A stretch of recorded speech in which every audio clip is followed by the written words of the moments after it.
spotlight. Thank you for the mic. Folks, my day job led me to the indication I may not necessarily be here for my last meeting, which is in 2 weeks. So I thought I'd take the opportunity closing this meeting to provide a few comments. As you all know, my term expires here at the end of the month, and I look forward to whoever is elected to replace me. First of all, I want to thank the citizens of Diamond Head and the staff for allowing me to serve. As many of you know, I have a esteemed career in the United States military. I did 30 years there, and when I left, I continued to work for the Navy for the last 14 years in some form of capacity. I did just under a 2-year tour at Diamond Head Water and Sewer, and now I've served your council now for 4 years. And I'm very pleased that what has happened the last 4 years. Obviously, when we were elected, we had no idea of what we were going to go through, and it's been one heck of a ride for 4 years. The term ends, and our term ends on what I consider to be a very controversial subject for the city. So as many of you know me, I'm an analyst, and I draw up facts, and I try not to spread conjecture, and I try not to provide disparaging remarks against anyone. So I go back to some of my source documents that I read as I ran for this office.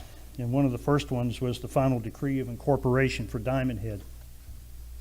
And in that decree, the judge indicated that more than 2/3 of the qualified electors residing in the city signed a petition to incorporate.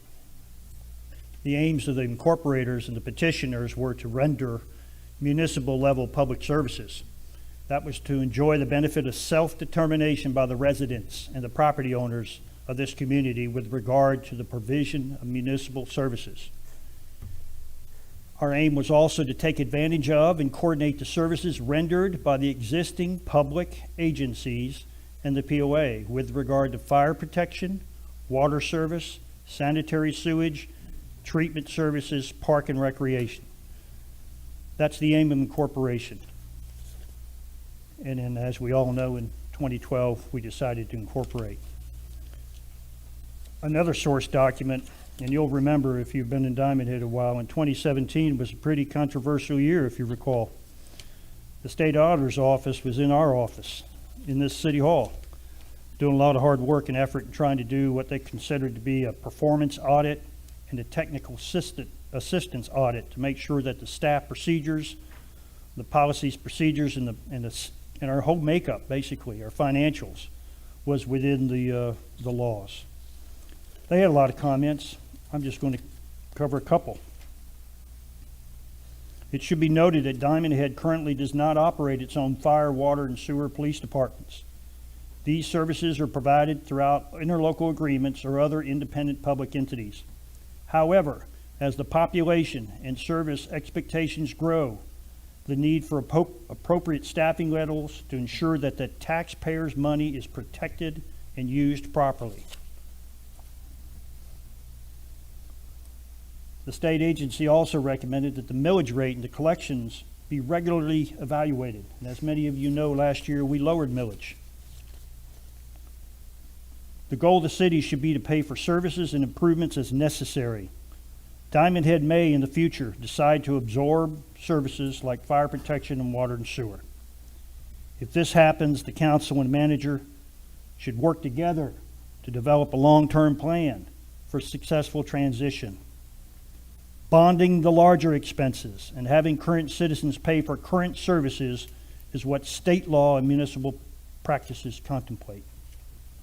The real difficulty in having so many entities providing services that each can individually raise rates on citizens, which can lead to a situation where the municipal taxpayer is paying far more for services being provided individually than he would if the provision and the administration of the services all fell under elected officials of the city.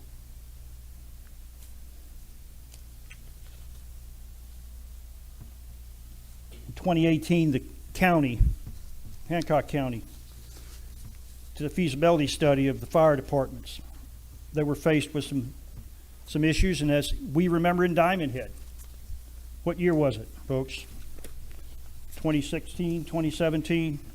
Unfortunately, our fire department was taken advantage of by an employee, and we were embezzled of several $1,000s.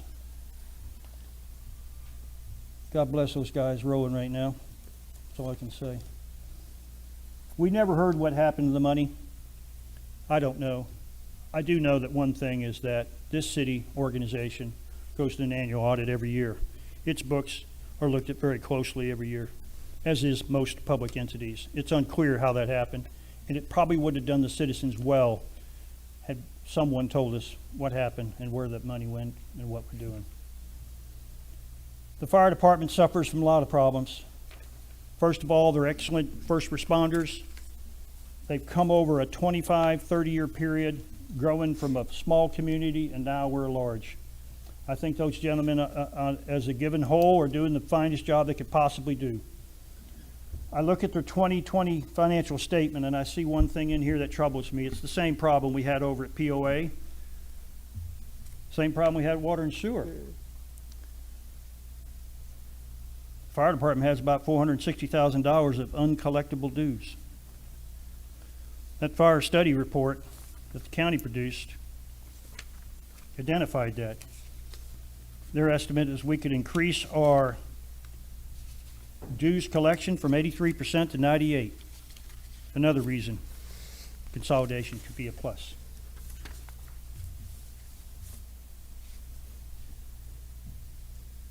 Folks, get out and vote like Chuck said. I appreciate your opportunity to serve.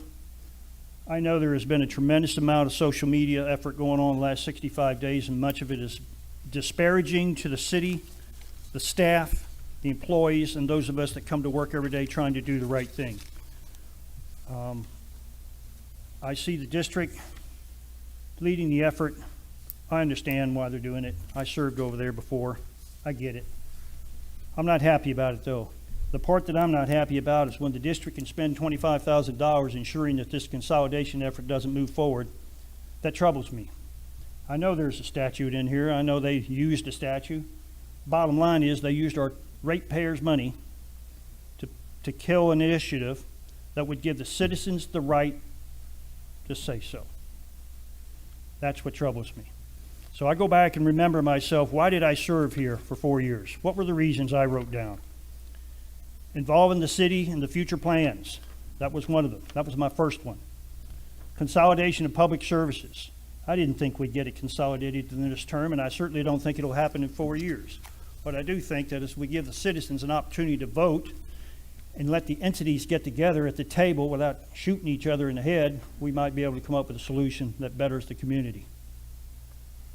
Also down seeking out efficiencies to reduce our tax burden. We've done that in 4 years. We're solid footing. Thank you, Ms. Catherine.